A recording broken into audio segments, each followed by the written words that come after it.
اللہ اللہ اللہ subscribe کیجیے وظائف امید کی کرن یوٹیوب چینل کو اور اس بیل آئیکن کو دبائیں ہمارے ویڈیو سب سے پہلے دیکھنے کے لیے۔ اعوذ باللہ من الشیطان الرجیم، بسم اللہ الرحمن الرحیم۔ اللہم صلی علی محمد وعلی آل محمد کما صلیت علی ابراہیم وعلی آل ابراہیم انک حمید مجید۔ اللہم بارک علی محمد وعلی آل محمد کما بارکت علی ابراہیم وعلی آل ابراہیم انک حمید مجید۔ السلام علیکم ورحمۃ اللہ وبرکاتہ۔ امید کرتا ہوں کہ آپ سب خیریت سے ہوں گے۔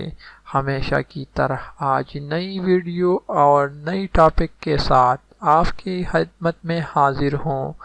آج کی ویڈیو میں ہمارا ٹاپک یہ ہے جمعہ کے دن غسل اور خوشبو لگانا۔ جمعہ کے دن غسل کرنے کی بھی حدیث شریف میں بہت بڑی فضیلت آئی ہے۔ غسل کرتے وقت یہ نیت رکھنی چاہیے کہ یہ غسل جمعہ کی وجہ سے کیا جا رہا ہے۔ غسل کے بعد خوشبو لگانا بھی سنت ہے اور اتباع سنت کی نیت سے اس پر ثواب ملتا ہے۔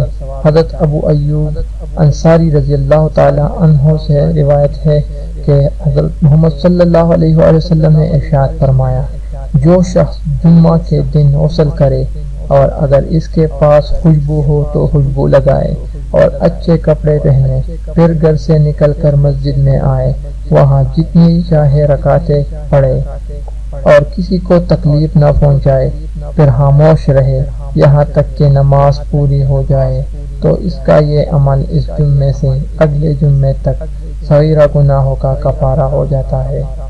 اور حضرت ابو امامہ رضی اللہ تعالی عنہ روایت کرتے ہیں کہ ان حضرت صلی اللہ علیہ وآلہ وسلم نے ارشاد فرمایا کہ جمعہ کے دن غسل بالوں کے جڑوں تک سے صغیرہ گناہوں کو کھینچ نکالتا ہے۔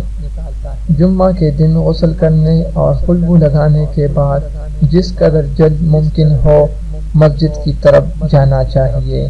ایک حدیث میں ہے کہ جمعہ کے دن فرشتے مسجد کے دروازوں پر کھڑے ہو جاتے ہیں اور پہلے آنے والوں کے نام لکھتے رہتے ہیں۔ جو لوگ سب سے پہلے مسجد جائے ان کو اتنا ثواب ملتا ہے جتنا ایک اونٹ کی قربانی کا ثواب ملتا ہے۔ پھر جو لوگ دوسرے نمبر پر ہو ان کو گائے کی قربانی کا ثواب ملتا ہے۔ پھر جو تیسرے نمبر پر ہو ان کو مینڈے کی قربانی کا اجر ملتا ہے۔ پھر جو چوتھے نمبر پر آئے ان کو مرغی کے برابر صدقے کا اجر ملتا ہے، اور جو آخر میں آئے ان کو انڈے کے صدقے کا اجر ملتا ہے۔ لیکن جب امام خطبے کے لیے اٹھتا ہے تو فرشتے اپنے صحیفے لپیٹ لیتے ہیں۔